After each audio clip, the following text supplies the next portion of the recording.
दुलाराय बर' फरायसा आफाद आरो बर' थुनलाइ आफाद, आइजो अनसाय आफाद, हारिमु आफाद आरो बर'नि गासै जिखिनि माहारियारि आफाद दङ दल संगठन आरो लोगोसेनो थांनाय 9 जुलाइआव बरमा कलेजनि अडिट'रियामाव जि सावरायनायाव बर'नि गासै माहारियारि आफादजों लोगोसे राजखान्थियारि हान्जा बिटिआरनि मोननै हान्जाया बाहागो लाफैदों। प्राय 15 दल संगठननि मोनसे जइन्ट इनिशिएटिभआव भारतनि बिसायख'थि आय'गनो आसामनि चिफ इलेक्टरेल अफिसारनि गेजेरजों मेम'रेन्डाम हरनाय जाथों बे डिसिसना दाख्लैबावै एडप्ट जादोंमोन आरो बे सिद्धान्त बायदियैनो दिनै गासैबो बर'नि माहारियारि आफादफोरा ज' लोगो नांनानै प्राय बेयाव 35 मोनसे सोद्रोमानि जि मोनसे डेलिगेसन टीम जोङो Anurag Goyal IAS chief electoral officer of Assam बेखौ जोङो लोगो हमबाय आरो बिथांनि गेजेरजों इलेक्शन कमिशन अफ इन्डियानो राजीव कुमार चिफ इलेक्शन कमिशननो जोङो मेम'रेन्डामखौ गथायबाय। जय बर' हारिनि नोंथांमोननि गेजेराव आं बेखौ नोंथांमोननो फोरमायना फैदों। नोंथांमोना नुदों ससियेल मिडियाआव नुगासिनो दङ जे बर'फोरनि गेजेराव माने गासैबो बर'नि राजखान्थि दैदेनगिरिफ्रा दिनै हारिनि अलखदनि समाव गसंथानाय बे बाथ्राखौ नोंथांमोना नुदों। आं जोबोद गोजोननाय मोनदों आरो थेंक इउ। जोंनि बे हारिनि अलखद समाव बेफोरबायदि खैफोदनि समाव राजनीति स्वार्थनि माने खाथिराव खामानि मावाबालानो जाथिनि स्वार्थआव खामानि मावनो ओंखारबोलायगोन। आं बेखिनिखौ आफा इसोरनाव आरज गाबबाय जेन' आफा इसोरा बेखौ गोजोरै लाखिबाय थाथों। बाथ्राया जाहैबाय मा दिनै डेलिमिनेसनखौ लानानै दिनै खौसेयै जोङो माने लोगो हमबाय आरो दिनै मेम'रेन्डाम होनायखौ जों नुबाय। नोंथांमोनाबो ससियेल मिडियाआव नुदों। आं बेखौनो एसे नोंथांमोननि गेजेराव फंनैसो बाथ्रा बुंदेरनो होननानै फैदों। नोंथांमोना जुदि इन्टारेस्टेड बा भिडिअखौ नायलांबानो जाबाय।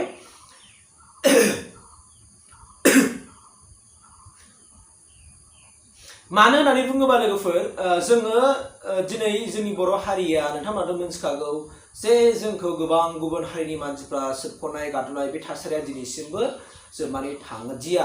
एसे आगोलसो नोंथांमोना नुदों सावथाला मा बाथ्रा बुंदोंमोन बै समाव, नङा होमबा? सासे आदिबासि सुबुङा मा बाथ्रा बुङो नोंथांमोना मिन्थिखाबाय। दा बेनिखायनो जोङो जाथिनि माने स्वार्थआव जों खामानि मावनो नाजानांगोन। ओंखायनो आं मोनसे बाथ्राखौ बुंबाय थायो, जायखि जेखि साख्रि मावा मानो, जायखि जेखि खना खनलायाव थायाथों मानो, जाथिनि थाखाय मा खामानि मावनो ओंखारनांगोन। जाथिया जेब्लानो अलखद जादों अलखदनि समाव जोङो जाथिखौ रैखाथि होनो थाखाय जों ओंखारबोनांगोन।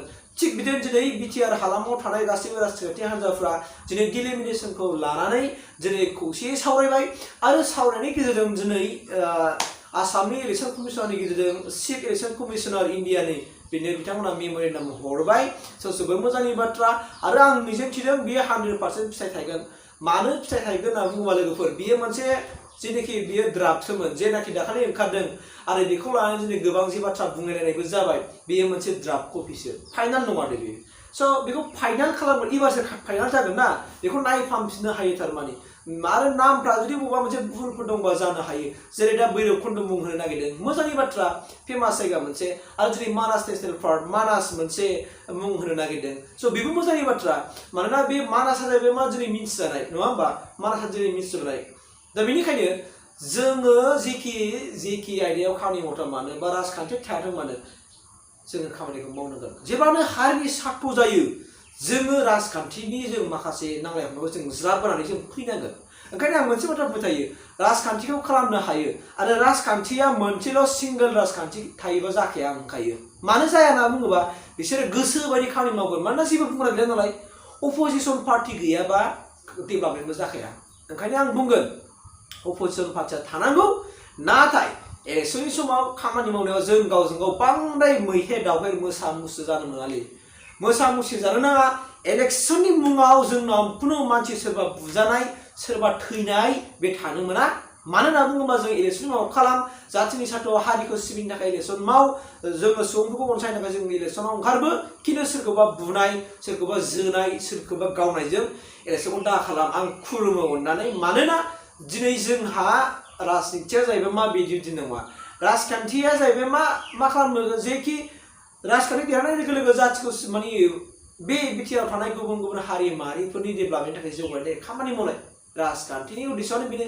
खिन्थु नङाबा नोङो सोरनिबा जिउखौ लागोन, नों देरहागोन, नोंहाथ' खहा दङ ना।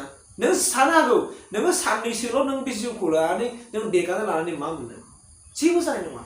ओंखायनो आं खावलायदों आंनि गोरबोनिफ्राय अननानै दिनैनि जेरैबायदि खामानि मावलायदों जाथिनि सात्रआव बयबो लैहोर लैहोर ओंखारना खामानि मावलायदों थिग बिदिनो बे जेथि हारिनि खैफोद फैयाथों मानो बावहाय खुनु बिपिएफ इउपिपिएल एबसु बनसु थाया जाया मानो गासैबो जेसेबांनाखि माहारियारि आफादफोर दङ अननानै खौसेयै हारिनि सात्रआव खामानि मावलाय आरो जेब्लानि खैफोदा फैयो अब्लानो जोङो गोसो गुदुं जालायनानै बयबो लैहोर लैहोरै खामानिखौ मावथों आरो आंहा 100% बिसास दङ जे डिलिमिटेसनाव दिनै जे उदालगुरि जानांगौ बा बैरबखुन्द जानांगौ बे निसय जागोन बिसास दङ आङो बिसास दङ मानोना दिनै खौसेयै जे मोनसे मेम'रेन्डाम होबाय बेखौ गनायै जेबोथार नङा 100% गनायखागोन आरोना खिन्थु बे मोनसे बुंबा हले इलेक्शन कमिसनफ्राव माखौ लानो जागौमोन ना माखौ लानो सोरनि खोथाखौ लानो जागौमोन दा एखेयै मोनसे माने खुगा मोनसेनो जे जाबाय जेब्ला अके मस्ट वेलकाम खालामगोन इलेक्शन कमिसनाराबो बेखौ आं गोरबोनिफ्राय 100% बिसास दङ स' दिनै आं बेखिनि बाथ्राखौ नोंथांमोननि गेजेराव शेयार खालामबाय नोंथांमोना जुदि इन्टारेस्टबा भिडिअखौ खेबसे लाइक खालामनानै होदो होमबा आंनि जोबोद मोजां मोनगोन मानोना नोंथांमोननि लाइकआनो आंनि थाखाय जोबोद मोनसे देरगाथाव थुलुंगानाय स' बेखिनि भिडिअ बानायनानै दिनै नोंथांमोननि सायावहाय बे आयदानि सायाव भिडिअ बानायनायखौ आं एसेखिनियावनो दोनथ'बाय लोगोफोर थेंक इउ